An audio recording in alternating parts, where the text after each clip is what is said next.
Hey everyone, good job and congratulations for making it this far.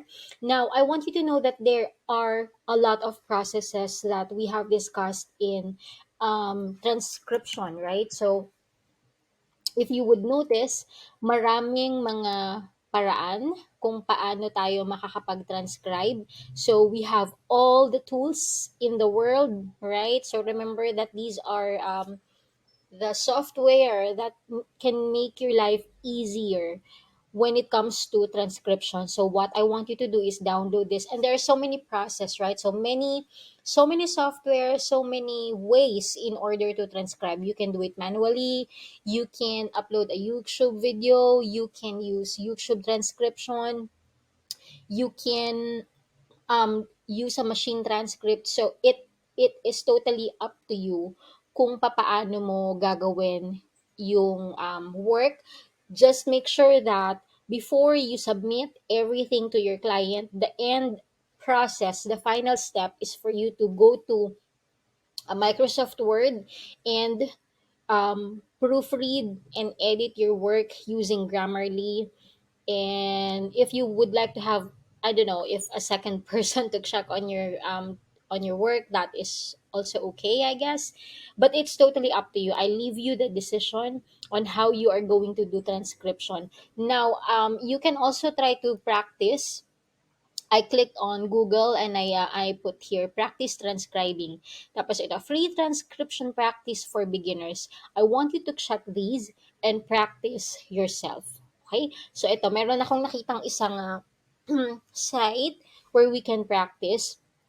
Tapos bibigyan kanya ng result. So let's go ahead and try it.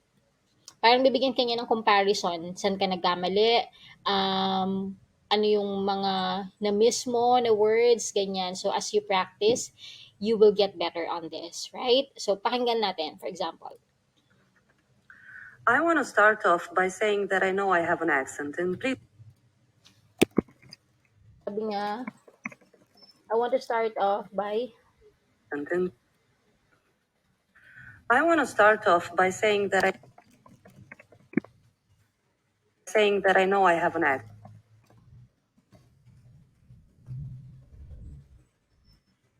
I have an accent, and please don't and please don't assume, assume it's Russian.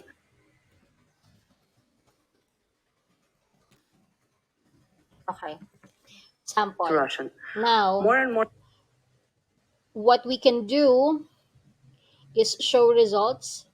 Sample lang yan. Tapos click mo. Ayan. So, notice that makikita mo dito kung ano yung comparison, ganyan. So, ito yung red texts, wrong texts, green added text, yan. Okay, so you get the point. There are a lot of tools that you can do this. So, click on free practice for beginners, free audio practice. So, test and practice, practice, practice, okay? Because practice makes you a lot better. Right? So, are you ready now? Are you ready to take, are you ready to take transcription projects in gig? So, congratulations for making it this far, and I will see you on the next video.